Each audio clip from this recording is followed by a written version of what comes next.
Olá, meus amigos, minhas amigas, meus irmãos, queridos companheiros e companheiras de jornada. Aqui nos encontramos mais uma vez para mais um momento de estudo, mais um momento de reflexões acerca do Evangelho de Jesus, à luz da doutrina espírita. Então aqui estamos chegando mais uma vez, satisfeitos por mais esta oportunidade, gratificados por mais esta oportunidade de aqui nos encontrarmos em nome do Cristo para mais este momento de estudo, mais este momento de reflexões, e por isso agradecemos a Deus imensamente, em especial pela dádiva da vida, este presente que Deus nos concedeu para administrarmos este patrimônio incomensurável que nós conhecemos com o nome de vida.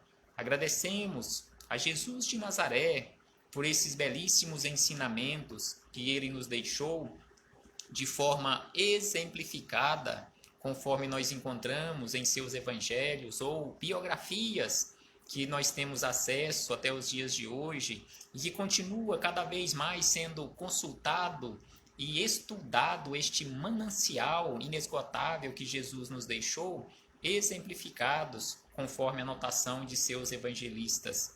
Agradecemos aos espíritos amigos pelo amparo, pela proteção, pela assistência que sempre tem nos dado ao longo da nossa trajetória. E não podemos deixar de agradecer a todos vocês, aos quais me dirijo de uma forma muito especial neste momento, de uma forma fraternal e agradecido pela companhia de todos vocês. Muito obrigado pela perseverança. Muito obrigado a todos vocês. Recebam todos o meu abraço fraternal e de imensa gratidão. Onde quer que você se encontre neste momento, em qualquer ponto da terra, sejam todos bem-vindos em nome do Cristo a esta página virtual em que nós dedicamos exclusivamente aqui nesta página ao estudo do Evangelho de Jesus à luz da doutrina espírita.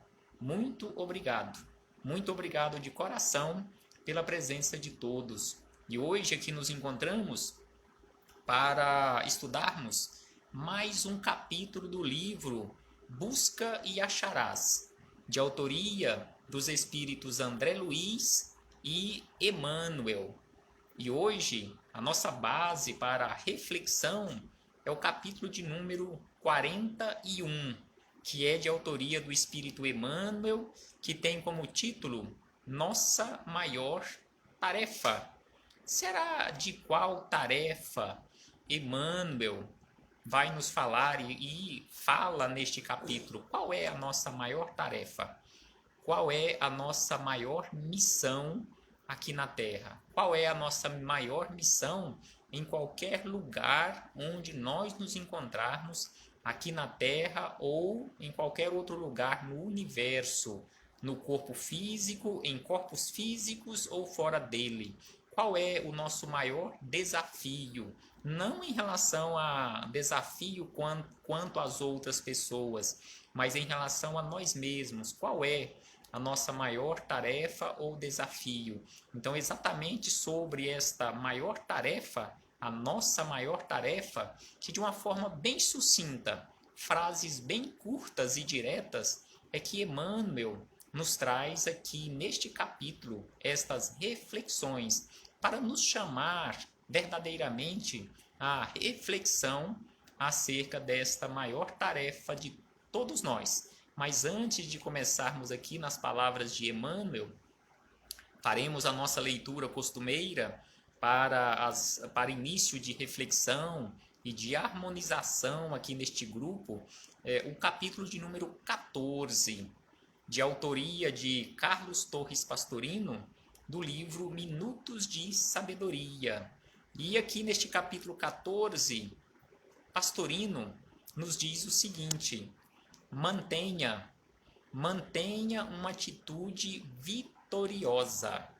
Então aqui nos chama a atenção que é preciso que nós nos comportemos constantemente de uma forma vitoriosa, perante todos os desafios da vida. Mantenha uma atitude, que a nossa atitude seja constantemente aquela atitude de vitória. E aí ele diz ainda, quando você olha para uma pessoa curvada e triste, qual é a nossa ideia, qual é a nossa percepção quando nós olhamos para uma pessoa curvada e triste? Então ele nos diz que quando nós olhamos para uma pessoa curvada e triste, perde a confiança.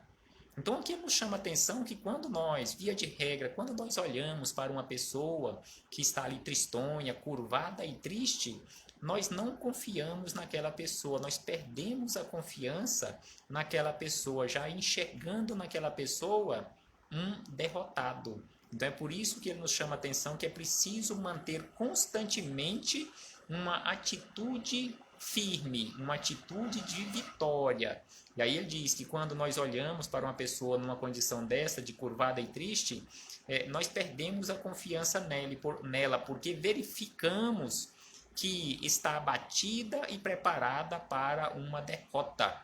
Então, ele nos chama a atenção que quando nós olhamos uma pessoa e que ela está numa condição dessa, de tristeza, está ali curvada, nós já enxergamos nela um derrotado, ou uma pessoa derrotada. E aí ele diz, não deixe que ninguém pense isso a seu respeito.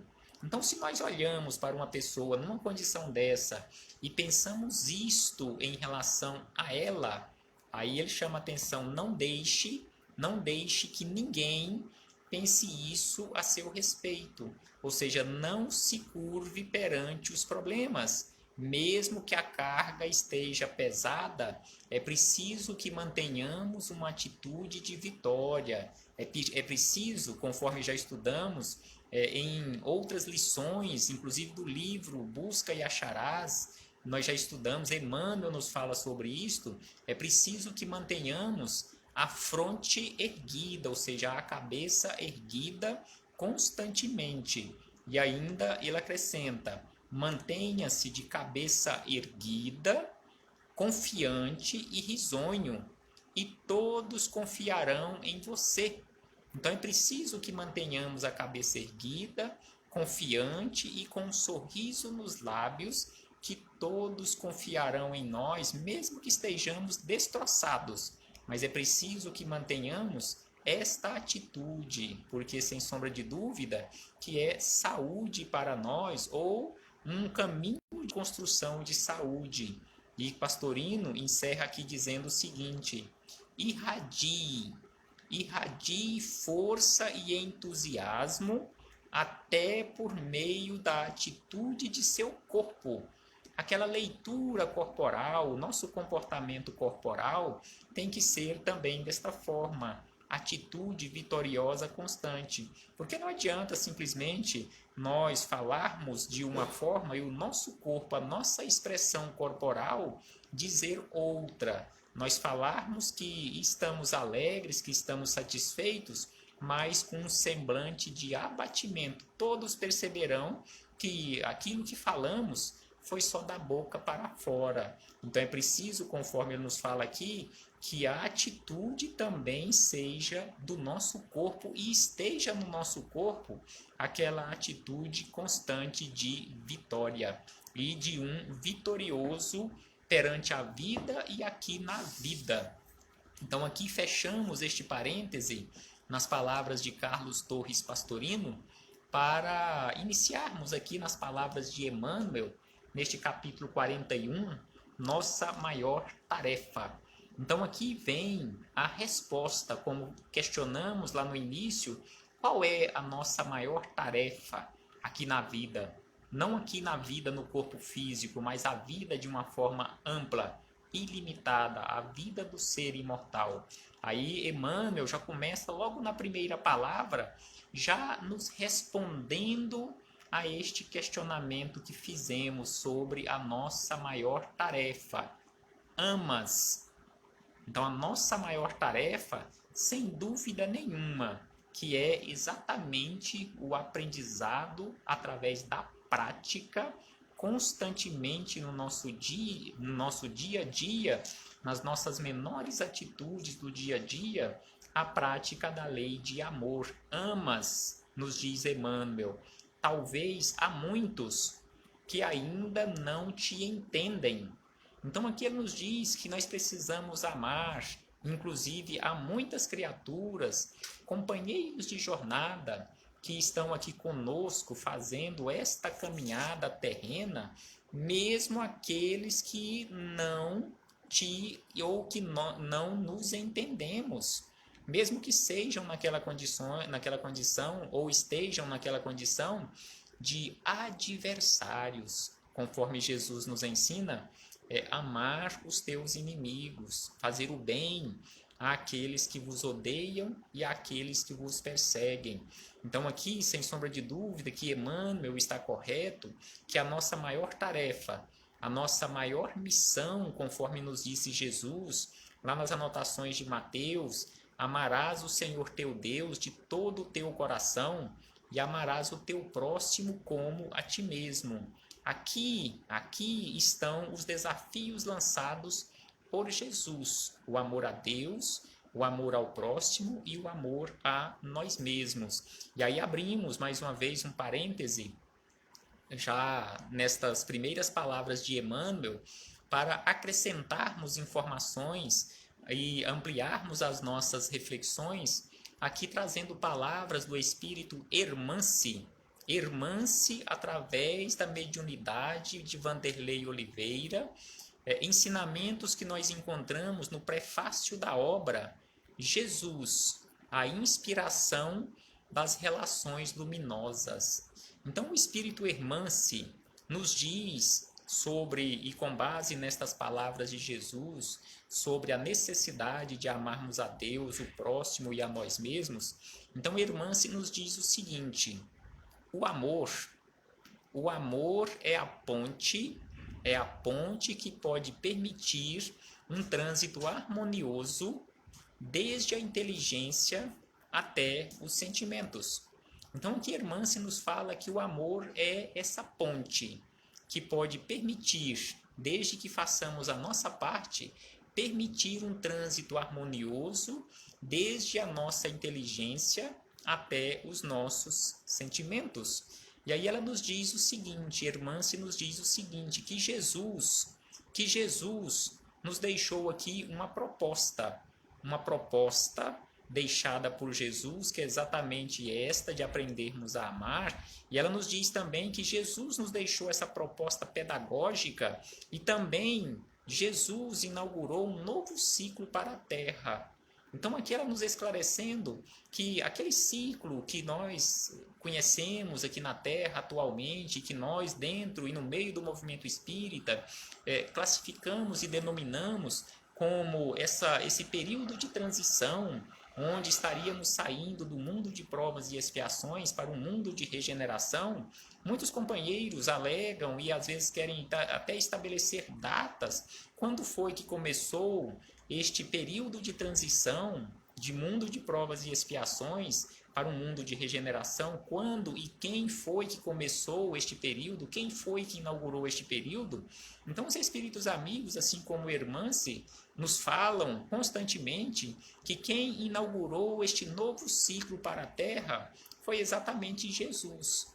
Da mesma forma que no livro Maria de Nazaré, logo no início do livro Maria de Nazaré, o espírito Miramês registrou exatamente esta informação sobre a importância da vinda de Jesus aqui à Terra, que se Jesus não tivesse vindo à Terra, nós ainda estaríamos nos primórdios da civilização. Tal foi a importância da vinda de Jesus à Terra, inaugurando este novo ciclo para a Terra. E aí nos diz ainda o espírito Hermance, demonstrando, ou seja, quando Jesus inaugurou este novo ciclo para a Terra, ele demonstrou com atitudes verdadeiras, que a justiça implacável do olho por olho, dente por dente, não poderia mais ser suficiente para conduzir o homem a novos patamares. Então Jesus nos disse isso, até o momento era o olho por olho, dente por dente. Agora, porém, a partir de agora, se você realmente quer entrar num processo de regeneração, é preciso que você ame constantemente, inclusive aqueles que dizem ser seus inimigos. Nos disse Jesus assim. E aí nos fala a irmã-se que Jesus não propôs a organização de uma religião, nem tampouco estabeleceu as bases de uma escola filosófica.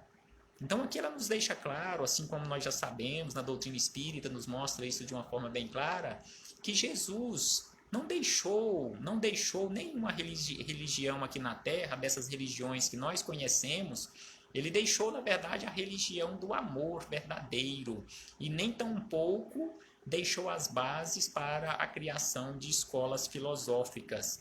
Aí ela nos lembra que inúmeros missionários do amor passaram pela Terra. Aí ela cita alguns nomes, começando lá de mais de 3.400 anos, Forri, lá na China antiga, nos fala sobre Hammurabi. Lá na Babilônia antiga, nos fala sobre Moisés, nos fala sobre Lao Tse, nos fala sobre Buda, sobre Confúcio também na China, e nos fala sobre Sócrates na Grécia antiga. Então aqui ela nos lembra todos esses missionários que vieram à Terra para nos trazer ensinamentos a pedido e sob o comando do Cristo. Aí ela nos diz que dentre todos estes que vieram à Terra, elegemos Jesus e seus ensinos como a nossa sublime inspiração. E aí ela nos diz que o Evangelho do Cristo, é uma proposta educacional para o amor. Então aqui ela complementa aquela informação quando ela disse que Jesus não deixou aqui na Terra uma base para a criação de religião, nem tampouco de escolas filosóficas, mas que os ensinamentos de Jesus, ou seja, o Evangelho, a boa notícia, é uma proposta educacional para o amor. E aí ela acrescenta que são três esses desafios que Jesus deixou para nós, assim como Emmanuel nos fala sobre o nosso maior desafio, exatamente o amor a Deus, o amor ao próximo e o amor a nós mesmos. E aí Hermance continua estas reflexões nos falando que para aprendermos verdadeiramente a amar o nosso semelhante, é preciso que desenvolvamos em nós o auto-amor, que não é possível nós amarmos o nosso semelhante e falarmos também que amamos a Deus se ainda não desenvolvemos em nós, no nosso interior, o auto-amor, que nós só temos capacidade de doar ao nosso semelhante aquilo que nós já temos. Não é possível nós amarmos o nosso semelhante sem amarmos a nós mesmos. E o espírito Eurípides Barçanufo, neste mesmo livro, nos diz o seguinte, que precisamos desenvolver em nós uma relação de amor consigo, que esta relação de amor para conosco mesmo é a garantia mais sólida no desenvolvimento do amor legítimo ao próximo e também a Deus. Então é preciso que desenvolvamos em nós esta relação de amor para conosco. E aí fechamos este parêntese nestas reflexões com as palavras de Hermance e também de Eurípides Barçanufo, para voltarmos às palavras de Emmanuel, onde ele nos fala sobre este maior desafio. Como nós já sabemos, exatamente esse desafio de aprendermos a amar a Deus, amar o próximo e amarmos a nós mesmos.